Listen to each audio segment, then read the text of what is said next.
Bien, alors sautons dans les questions, dans les problématiques annoncées. On va d'abord parler de sécurité.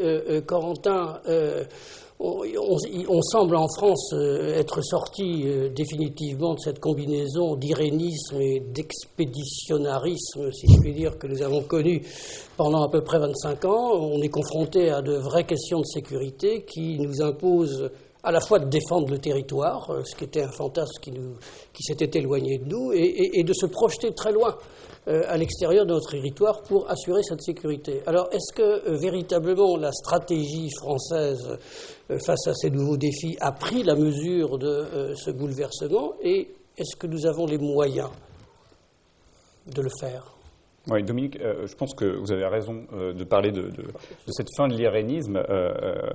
Je pense qu'il s'est produit, on est à un point d'inflexion aujourd'hui, un point d'inflexion après des décennies au cours desquelles on a tenté de mettre à distance le phénomène guerrier, une mise à distance qui était à la fois géographique, mais qui était également culturelle, qui était intellectuelle et qui se traduisait à la fois du côté des préoccupations de la population, mais aussi de la préoccupation des dirigeants. C'est une mise à distance qui concernait bien au-delà de la France, et même plus que la France, l'Occident tout entier. Et dans le cas français, c'est peut-être un peu plus compliqué. On n'a pas succombé à cet irénisme autant que certains de nos partenaires. Il y a toujours eu un degré d'ambition supérieur en France concernant les opérations extérieures, concernant l'activité militaire. Il y a toujours eu une volonté de maintenir un outil militaire crédible. Mais il y avait quand même un mal dans cette posture qui relevait plutôt de la schizophrénie entre des ambitions qui restaient extrêmement fortes et un degré de mobilisation nationale, des ressources nationales qui était décroissant, et particulièrement, bien évidemment, des ambitions budgétaires. Et donc, on se situe à un point d'inflexion qui s'est produit au cours des 18 derniers mois et qui fait suite à des années de dégradation, en fait, de l'environnement sécuritaire, qui ne se résume pas à Daesh. On a vu des regains, un retour des tensions interétatiques, que ce soit en mer de Chine, que ce soit en Europe orientale. On voit la déstabilisation du Sahel, on voit la fin des printemps arabes. Et évidemment, ça a culminé au cours des derniers 18 mois avec la série d'attentats que la France a subis. Et ces attentats, ils sont le point d'inflexion, ils ont provoqué un changement d'enjeu du point de vue français. C'est-à-dire que les intérêts français qui sont impliqués dans ce conflit face au terrorisme ne sont plus de la même nature aujourd'hui que ce qu'ils étaient par le passé quand on intervenait à l'extérieur. Et bon, toute guerre peut schématiquement être représentée dans un spectre allant d'une guerre de choix pur, le fait du prince, un choix arbitraire, vraiment réglé indifférent par la force, à la nécessité absolue, la survie, à l'opposé du spectre. Et là, ces attentats-là nous ont fait glisser vers les guerres de nécessité, ce qui est une nouveauté, ce qui est encore une fois de nature assez différente. Et pour répondre à ces circonstances nouvelles, la France a mis en œuvre une stratégie, à la fois une stratégie intégrale au sens où elle intègre des moyens militaires et non militaires, des moyens économiques notamment, une stratégie qui a des volets internes et externes, mais une stratégie qui reste de moyens limités. Et ça, c'est important de le souligner.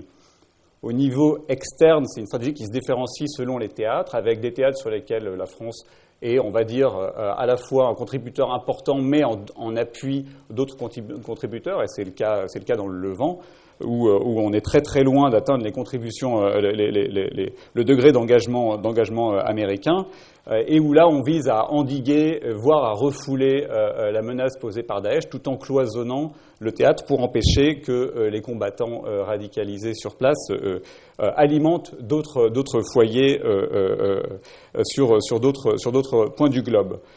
Et dans le Sahel, à l'inverse, on est en première ligne avec un engagement plus fort au sol, plus direct de la France, et qui vise là à contenir des menaces en empêchant qu'elles atteignent un stade critique. Et donc à chaque fois, on se situe dans des postures où on doit dépendre beaucoup des forces locales, on s'appuie beaucoup sur du renseignement, ça sollicite beaucoup des forces spéciales ou des capacités telles que les drones. Le volet interne de cette stratégie, c'est une montée en puissance, et c'est là qu'on voit une concentration de moyens encore plus grande, j'ai envie de dire, à la fois de moyens humains. On a vu qu'à la fois les moyens de la défense, les moyens des forces de sécurité intérieure les moyens de la justice avaient cru au sens budgétaire et au sens des effectifs. Les moyens de renseignement sont un cas particulièrement symbolique. Avec le déploiement de l'opération Sentinelle sur le territoire national et donc ce renouveau du rôle des forces terrestres dans la protection de la population au quotidien sur le territoire national, mais même un durcissement des forces de sécurité. On voit qu'il y a des programmes d'acquisition d'équipements pour les forces de police, d'acquisition d'équipements pour permettre l'interopérabilité entre les forces armées et les forces de police. Et il y a également tout un volet communicationnel, un volet sociétal qui vise, quant à lui, à briser l'attractivité de Daesh, de l'idéologie de l'État islamique, qui passe par un contre-discours, l'élaboration d'un contre-discours, d'une contre-propagande qui est absolument fondamentale pour empêcher Daesh de parvenir à son objectif, c'est-à-dire de briser la cohésion nationale française. J'en terminerai avec 3 points d'attention pour l'avenir, et particulièrement pour 2017. D'abord, la lutte contre le terrorisme va être dimensionnante sur le long terme, dans ses volets civils comme dans ses volets militaires. D'abord, en termes d'opérations, ces opérations vont durer. Barkhane, l'opération dans le Sahel, a vocation à durer sur le temps long. Et je ne vois pas ce qui pourrait se produire dans les prochains mois qui pourrait accélérer brutalement le déroulement des opérations dans le Levant. Donc, au niveau opérationnel, ça va durer. Ensuite, même une fois que le supposé califat aura été mis à bas dans le Levant, le sort de tous les combattants radicalisés est entraîné et restera et toutes les personnes qui les ont accompagnés là-bas restera à trancher, et ça qui posera un problème majeur, qui pourront passer d'un théâtre à l'autre, qui pourront revenir dans leur territoire d'origine, etc. Et enfin, parce que c'est une lutte idéologique qui va bien au-delà de la lutte militaire et qui pose vraiment la question encore une fois, du contre-discours. Deuxième point d'attention, la résilience, qui mérite vraiment une attention particulière. Les premières réactions suite aux attentats en France ont été des réactions de forte résilience, mais on voit qu'avec les attentats successifs, cette résilience semble s'affaiblir. Et Nice, les réactions suite aux attentats de Nice, qui ne figurent pas, qui n'ont pas traité dans le Ramsès, c'est pour ça que j'en parle en particulier, me semblent particulièrement préoccupantes, à la fois les réactions sociétales et les réactions du côté des dirigeants politiques. Et là, il y a un vrai travail à faire de ce point de vue-là, et ce n'est pas inéluctable. C'est pas plus on se fait frapper par le terrorisme, ça peut aussi renforcer la résilience, mais encore faut-il s'en donner les moyens et être sensibilisé.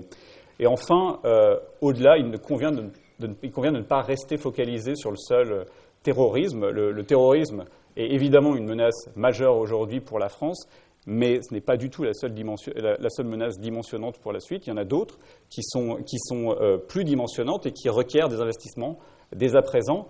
Et on peut penser à la nécessité de maintenir notre crédibilité face à des puissances régionales ou de maintenir notre liberté d'action face à des puissances majeures dans notre environnement direct. Et ça requiert des investissements dès à présent. Ça requiert de maintenir la crédibilité de la dissuasion nucléaire qui va requérir des investissements au cours des prochaines années. Donc c'est quelque chose, on voit déjà que les décideurs ou les candidats à la présidentielle se positionnent sur cette question des moyens, ce qui est salutaire. Maintenant, il est souhaitable qu'il se positionne au-delà de la campagne électorale et que les promesses deviennent réalité par la suite.